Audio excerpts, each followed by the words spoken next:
Everyone has a few bad habits, but some of those habits make everyday tasks much more difficult than they have any right to be. And because of them, there are so many things we've been doing wrong all this time without even knowing. From peeling sticky notes to charging your phone and even using the bathroom, it's time to find out what you've been doing wrong all this time. Showering setbacks. Okay, so you might have hit that snooze button like 4, 5, or 20 times, but you're finally up. Good job. Although nothing gets you ready to face the day quite like getting squeaky clean in a nice hot shower. But hold the soap there for a second, bud, because spending too much time under the hot water actually isn't all that good for you. Showering frequently can wash off some of the skin's good bacteria and oils, which upsets the body's natural balance, causing dry and cracked skin. Not only that, but according to the Journal of Allergy and Clinical Immunology, showering too frequently can also lead to serious skin problems such as eczema. So, to avoid this incredibly itchy future, all you have to do is reduce the number of days you take a shower on. But if you really can't get by without bathing daily, just keep scrubbing the essentials. Antiperspirant problems. Once you're nice and clean, you reach for the antiperspirant. But wait, should you really be applying that deodorant now? Because if you take a look at the label of most antiperspirant deodorants, they'll tell you to put it on right before you go to bed. How can that be, right? Well, as it turns out, because you're less active at night, you sweat less. So your skin absorbs more of the active aluminum-based ingredient of antiperspirant, which sinks in and blocks those sweat ducts overnight. Plus, the active ingredient will generally last for about 24 hours, so its effect won't wear off overnight. Looks like you don't have to sweat about this problem ever again. Banana Bonanza. After all those hygiene hijinks, it's time for some breakfast. Bananas are a perfectly healthy start to any morning. Then again, if the stem is soft or the top is a bit mushy, they can make your morning messy. But what if I told you that tearing the stem is not the way to go? According to monkeys, also known as nature's banana-eating aficionados, it's easier to peel this delicious yellow fruit open from the blossom end. Simply pinch the brown stub until the peel splits and just keep peeling away. Not only is it easier, but peeling it this way can also help remove all those weird banana strings that sometimes stick to the fruit after you peeled it. Now you can literally enjoy the fruits of your labor. Toothpaste trouble. Now, regardless of whether you brush your teeth before or after you've eaten breakfast, there's still a good chance you're doing it wrong. Over the years, commercials have made it look like you should be squeezing out long layers of toothpaste onto your toothbrush to keep the cavities at bay. But this just isn't true. Commercials use these long ribbons of paste to make their product look a little more appealing and make you use more toothpaste. But the reality is that a single pea-sized blob is enough to keep your teeth looking and feeling squeaky clean. Well, I'm not sure about you, but at this point, I don't even know if I'm breathing correctly. The only thing I know that everyone can do correctly is hit those like and subscribe buttons down below. Now, let's find out what else you're doing wrong every single day. Folding fumble. All fed and fresh, it's time to get some chores done. First up, putting away the laundry. Ugh. Even though it's a simple task, it feels like it takes forever. Scrunching things up and cramming them into drawers leaves creases in all the wrong places. But trying to make your closet look like a super neat department store showcase is way too much hassle. Or is it? As it turns out, it takes a grand total of just 3 seconds to fold a shirt like this.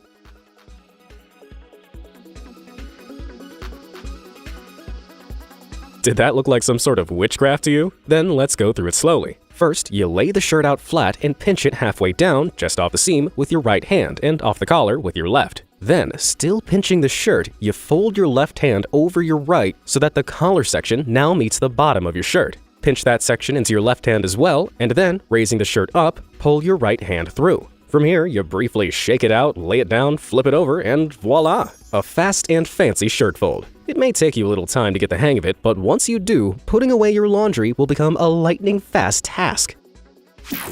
Refrigeration frustration. Next on the list of chores is to help put away the groceries, which contains a fresh carton of eggs. But if you're thinking about storing them away in the egg compartment of your fridge door, then I've got some bad news for you. Eggs should be kept at a constant temperature below 68 degrees to maintain their freshness, but the refrigerator door is actually the warmest part of the fridge. Being opened and closed throughout the day exposes the eggs to more frequent temperature fluctuations, compromising the egg's overall quality. And, annoyingly, despite being the perfect space for it, milk shouldn't be stored in the door either. Like eggs, temperature fluctuations can cause the milk to go off quicker. It's so damn hot! Milk was a bad choice. So where should you keep all your milk and eggs, if not in this one refrigerated basket? Experts suggest storing quick-to-spoil foods like these towards the back of the main body of the refrigerator, as it's a cooler area that's more resistant to temperature fluctuations. What an excellent solution! Condiment chaos. Now, just because you've got room in the fridge door doesn't mean you should be shoving every condiment under the sun in there. Sure, some naturally preserved condiments like jams and sauces will work well in that space, as they don't need to be kept at a constant temperature. But what about ketchup? Some people have an age-old habit of putting it in the fridge, but doing so is totally pointless. Commercially made ketchup typically involves tomato, sugar, and vinegar, which gives the sauce a specific acidity. It's this that keeps the condiment preserved and safe to eat in room temperature conditions, even if it's not been refrigerated. Meaning you can free up that precious fridge space for something that really needs it. Unless you're one of those people that enjoys their ketchup chilled. Personally, cold ketchup on hot food makes my mouth feel all kinds of wrong. While this'll probably spark a third world war, let me know how you store your ketchup down in the comments. Crass crossing out. That's another chore crossed off the list of things to do. While striking a line through it is satisfying, it doesn't exactly conceal what the original words you had written down were. What if it had been something secret, personal, or even embarrassing? Like pay that parking fine, buy new underwear, or watch the new Logan Paul video. Sure, you could furiously scribble over the words or reach for the whiteout, but there's a much simpler solution that'll keep your secrets safe from prying eyes. Instead of striking a straight line, write a series of random letters over the words you want to erase. The jumble of letters make the original word much harder to make out, let alone read, so no one else has to know about your mistakes or your deep dark secrets ever again. Sticky note snags. Wait, you've just remembered something else you need to get done today and grab a sticky note to quickly write it down. But when you peel it off and stick it up, the note just curls up and falls off. Most of us just accept this as a limitation of using Post-it notes. But it's actually because you've been using them wrong this whole time. When you peel the notes up from the bottom, the sticky line bends the paper in the direction it was pulled, leaving you with a bent memo. But if you peel a Post-it from the side or pull it straight down, the notes stay flat. Finally, you can say goodbye to missing memos and notes lost behind the back of your desk. Bobby pin problems.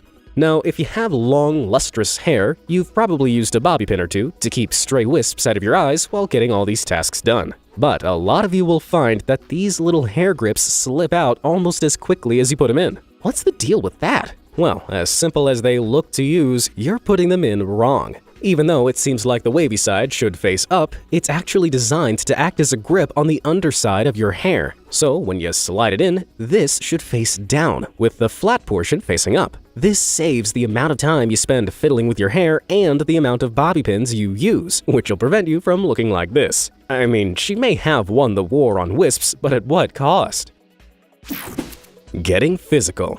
With all that life admin done, now's as good a time as any to get some exercise. This could be a quick run or a trip to the gym, but whatever you prefer, you should do some stretching first. After all, most of us have been told since our school days that stretching before exercise helps prevent muscle injuries and can even be beneficial to our performance. But that's not strictly true. While stretching sure feels good and helps promote flexibility, there's no concrete scientific backing that it helps to reduce injury when done before exercise. Large-scale studies have shown that in high-intensity training, like army exercises, stretching beforehand made no significant difference on injury rates or muscle soreness. What's even more amazing is that some studies into sprinting and jumping found that people's performance was actually reduced on average when they stretched beforehand. But a few studies alone aren't enough to cement these findings into facts. So whether you want to stretch before exercising or not is really up to you, though it might not be as important as your old high school gym teacher made it out to be.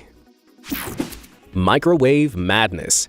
Looks like you've worked up an appetite from all that exercise, so it's time to heat up some leftovers for lunch. After zapping your meal in the microwave for a couple of minutes, you take it out only to find that the food on the edge is scorching hot, but the middle is still horribly cold. This is because the radiation produced by microwaves doesn't travel very far, and depending on how dense your meal is, those waves will only penetrate a limited amount of the food. Most people solve this problem by stopping and stirring their food several times, but come on, who really has time for that? Netflix won't watch itself. What you should be doing to reheat your leftovers evenly and quickly is leaving a hole in the middle of your food so that it forms a ring. This way, everything is on the edges and gets cooked quickly without leaving an icy center. And if it's in a bowl, just dig a little hole in the middle to achieve an evenly heated meal every time. Leftovers never looked so good. Seasonal ceiling fans. It's feeling a little bit chilly out, so you turn to your trusty household heater to warm up the place. But have you ever considered using your old ceiling fan to help heat up your house? It does sound a bit backwards. After all, you only really use the draft from these fans to help cool you down in the summer. And yet, they have a little-known winter function as well. Typically, ceiling fans run counterclockwise in the summer, so that the angle of the blades pushes air down towards you. This creates a wind chill effect on your skin, making you feel cooler. But in the winter, reversing the fan's direction and dropping its speed actually draws up cool air and pushes down warm air that's risen to the top of the room. This small change can help you save as much as 15% on your heating bills, leaving you with a warm, fuzzy feeling, inside and out. Hats off to you. Now you have to run a few errands, but since it's cold outside, you should probably wear a hat. After all, your mother and your teachers always told you that you lose most of your body heat through your head. But if you're trying to keep your whole body warm solely by loading up on cozy hats, you're making a mistake. Sorry, Mom, but according to the British Medical Journal, a person only loses 7 to 10% of their body heat through their heads. The entire myth likely stems from an old 1970s military study, which claimed as much as 45% of your body heat escapes from the top of your uncovered melon. Unfortunately, they weren't practicing very good science back then, as the subjects they were testing were wearing full Arctic suits and only had their heads exposed to the cold. Since then, science has come to its senses and claimed that exposing any part of your body to the cold will reduce your core body temperature proportionally, so you should focus on a full body warming solution and not just use your head. Pizza saver purposes. All up, it's been a pretty good day, so you've invited a few friends over and ordered a pizza. But when you open up that box of cheesy, doughy goodness, you find one of those strange little white plastic gizmos perched in the middle of your pie. It may look like a tiny table, but this gadget, called a pizza saver, stops the top of the box from being squashed into the food. It's an ingenious invention, but because it's not edible, a lot of people just toss it into the trash before pawing at the pizza. But you don't want to do that, as it has another use that'll stop your friends from putting their hands all over your slices.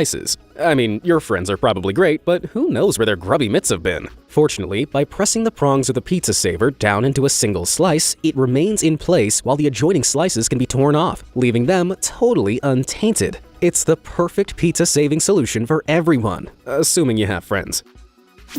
Unwieldy wine glasses. You're feeling fancy, so it's time to crack open a bottle of wine to serve with that greasy pizza. What a classic pairing. After you've poured it into your wine glasses, you might be tempted to hold this booze-filled baby by the bulb. As sophisticated as it feels, you actually shouldn't hold it like this when you want to take a sip. Instead, your fingers should remain firmly on the stem. This is because around 80 to 90% of what we perceive as taste is actually our smell. Don't believe me? Just think back to the last time you had a bad cold or a blocked nose, and remember how dull and bland your food tasted. So, to best experience the taste of fancy and expensive wine, glasses were developed with a long stem so that your hand remained far away from your nose. This prevents the smell of your fingers from interfering with the flavors of the wine. Though in this case, seeing as you're casually chugging down that wine with a greasy pizza, I don't reckon it'll make much of a difference. Toilet training. Unfortunately, all that wine has made you desperate to visit the porcelain throne. Now, make no mistake, being able to stand up, unzip, and quickly relieve yourself is just one of the many privileges of being a man. But it's not always the best way to go about your business. In fact, sitting down actually allows men to empty more of their bladder than if they were standing upright. This is because you're able to use your abdominal muscles to really push every last drop out, resulting in fewer bathroom breaks. Not only that, but it'll really help with the eternal problem of the male aim, much to the delight of the women in your life, I'm sure. Though you shouldn't adjust your position just for number ones, but for number twos as well. Sitting upright on the john is a practice that's been around since the time of ancient Egypt, over 5,000 years ago. But, and it's a big but, the problem with sitting like this is that it keeps a kink in your lower bowel, caused by the continence-preserving muscle of the puborectalis. This forces you to strain harder when pushing out poop from your colon, risking the development of painful conditions like hemorrhoids and colon disease. So, how exactly are you meant to relieve yourself without doing yourself a disservice? The answer can be found in a simple squat. Raising your knees up to your chest, roughly 35 degrees from your body, relaxes that puborectalis muscle and straightens out your colon, giving you a straight route to poop. While this position makes things a lot easier on your rear, some people actually clamber up onto the toilet seat to take a real deep squat into the bowl. At least they do if these hilariously disturbing toilet warning signs from around the world are anything to go by.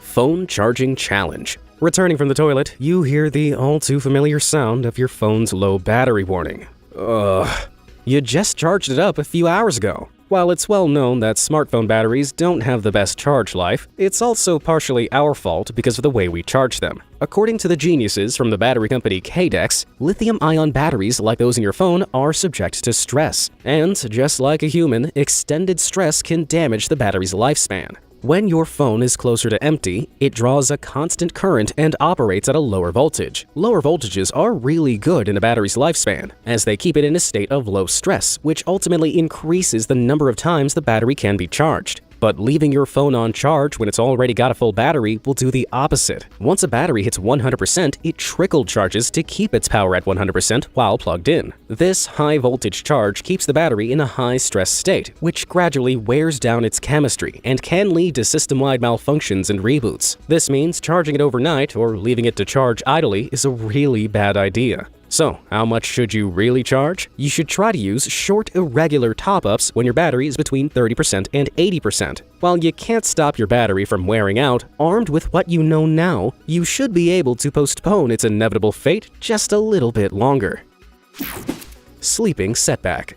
After all that, it's time to say goodbye to your buddies and hit the hay. While there's no better feeling on earth than diving under a plush duvet, the position you sleep in might leave you feeling drained and pained. Comfortable as it may be, sleeping on your stomach is actually really bad for your back. Lying face down like this puts a disproportionate amount of pressure onto your spine. And unless you found a way to breathe through your pillow, turning your head twists your spine and head out of alignment, which can be a pain in the neck, literally. But if you really can't help but sleep on your front, you should pop a pillow under your hips and restore the natural curve of your back to relieve all that pressure. Plus, it's a great excuse to fill up your bed with more super comfy pillows. But it's not just stomach sleepers that need to be wary. I'm looking at you, side-on sleepers. You may not think it matters which side you sleep on, but your organs say otherwise. You see, the stomach's natural position is on the left side of your body. So, if you sleep on the right side, your dinner gets digested against gravity, hindering its breakdown and even causing the old midnight heartburn.